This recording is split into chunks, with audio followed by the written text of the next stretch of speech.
Hi, this is Barry Schwartz from the Search Engine Roundtable. This is the Search Buzz video recap. Today is Friday, September 17th, and this is the news we covered over the past 2 weeks, because we missed last week. Over the past 2 weeks at the Search Engine Roundtable at seroundtable.com. I have a lot to cover. I was very particular about what I'm covering because I have 2 weeks of coverage, and I have to do this all really quickly, so hopefully it will be quick and useful for you guys. The main news that happened over the past week was Google Instant. Google Instant was launched a week ago, Wednesday.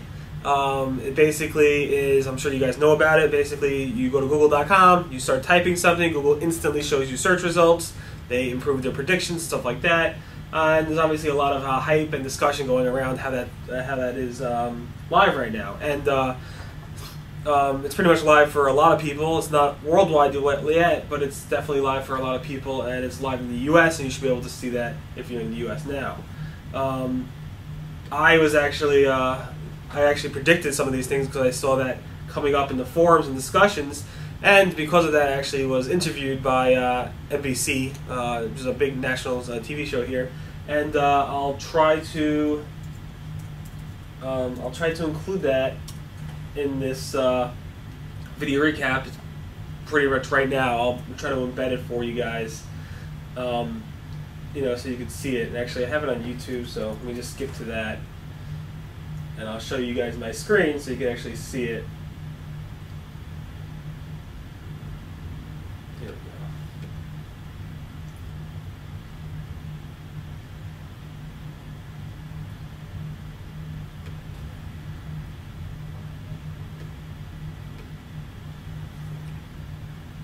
Our own George Lewis was given a rare look inside. But as Google speeds up, its search business is slowing in growth. Fortune magazine recently asked, is Google over as the company competes with Facebook and Microsoft Bing for ad dollars? Google's constantly evolving. I don't think this is really for Google to play catch up to Bing or anybody else. Evolving to meet a global need. So that was my 5 seconds of fame here. And it's pretty cool how Google Instant works. There was things leading up to it that gave off hints. Obviously, Google had two pretty cool logos, one with the balls going all over the place, and one where as you type, it actually changed the colors of the logo, of the Google logo. And that was things leading up to it. Plus, I saw some discussions and saw some things with Ajax search results and things as you type. So we saw pretty much signs of it, and that's what got me to go to NBC and talk about it. And it's pretty cool how it works, and I can quickly show you guys on the screen how it works. Go to google.com, it loads, you start typing in, I don't know, words, and you see, as I'm typing, up come search results. And when there's no search results, it says please hit enter, in terms of no predictions. That brings me to the next topic, which is basically what's, I did a post about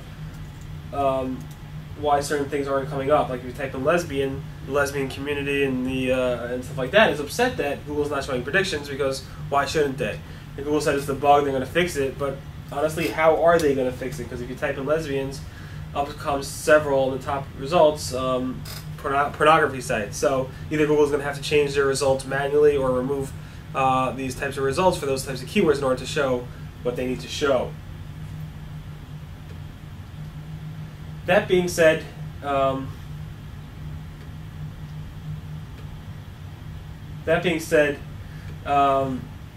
are some things missing from Google Instant that you would have found on the previous Google. Those things include opting out of Google Suggest. Even if you opt out of Google Instant, you still can't opt out of Google Suggest. There's obviously a way to opt out of Google Instant if you want to. You can't specify the number of results while you're in Google Instant. You can no longer find your web history and your search suggestions. Google Suggest no longer shows 10 suggestions. Google dropped the fade-in homepage, which was very controversial back in the day. The search within results is no longer available. There's no search box at the bottom of the search results. The Google Wonder Wheel is gone. Google Virtual Keyboard is also now gone. And I'm Feeling Lucky button, which was on the Google search homepage, is now moved to the contextual link. So those are things that are gone from Google's Instant. So that's the major news, Google Instant. let's move on to the second major news. Is that Bing, according to Nielsen reports, has taken over the number 2 spot as a search engine. That means, according to their stats, Bing is now the number 2 search engine, way behind Google, and right above Yahoo. And obviously, Bing didn't even have to take over Yahoo and take over their search. Obviously, Bing is now powering Yahoo, their search results. So it's really more than that. But technically, in terms of search results done at Bing versus Yahoo, Bing has surpassed them according to Nielsen. ComScore just released their reports, and some other people released their reports saying still Yahoo has an advantage, but according to Nielsen, this is the first report that Bing has taken over as the number 2 search engine out there. Other things is, on the Google side, there was a small reported PageRank update on September 13th and 14th. We have a post about it on September 14th if you want to learn more information about it. It's not one of those widespread reports, so I'm not sure how many people are seeing it or not, but we do have a lot of discussion around it, not as much as we normally have for a PageRank update, but there's definitely something that's happened regarding PageRank.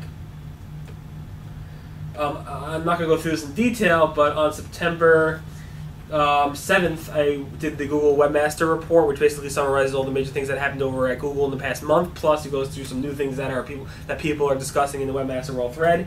Again, September 7th at SEOroundtable.com.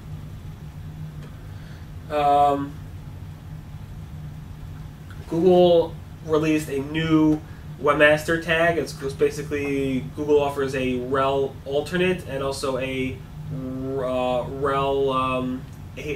lang.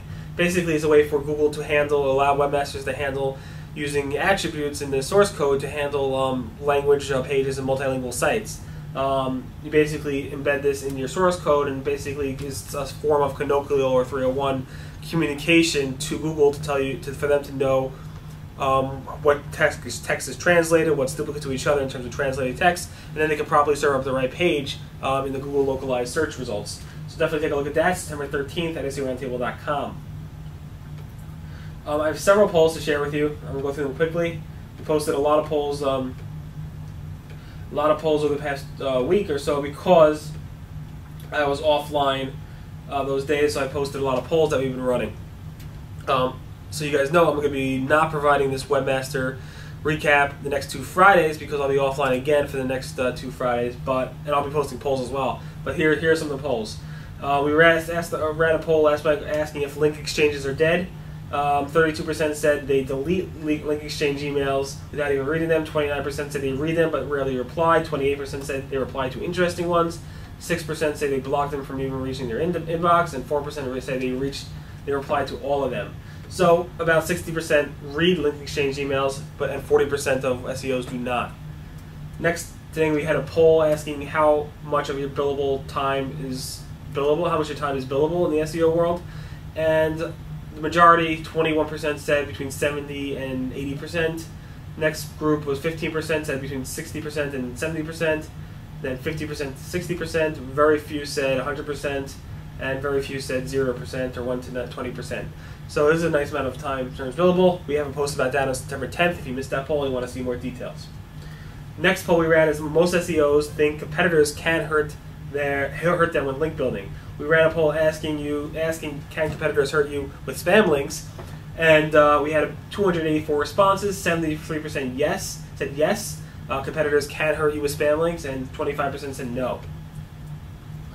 Also, another poll we ran was overlinking. Many people think that overlinking can hurt your SEO efforts.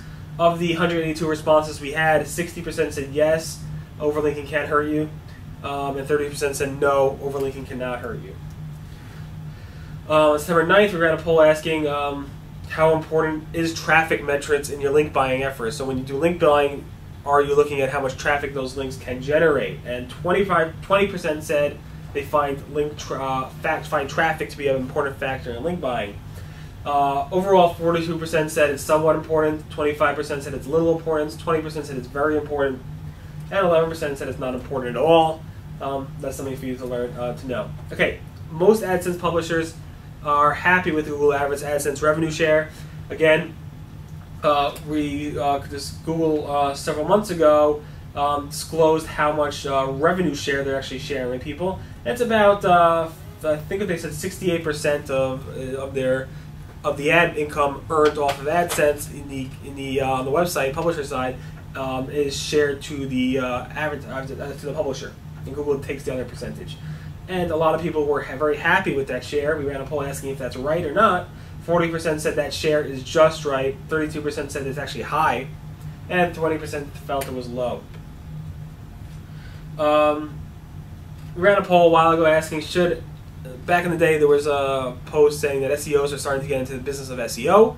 We ran a poll asking SEOs if they believe that newspapers should get into that business.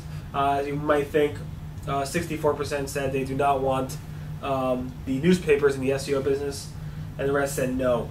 They don't care, not just another poll. So those are the polls. Let me go to the final topics that I found pretty interesting this week. eBay. Well, this is basically Ad Age came out with a report revealing internal Google documents showing how much advertisers are spending on AdWords over the past year or so.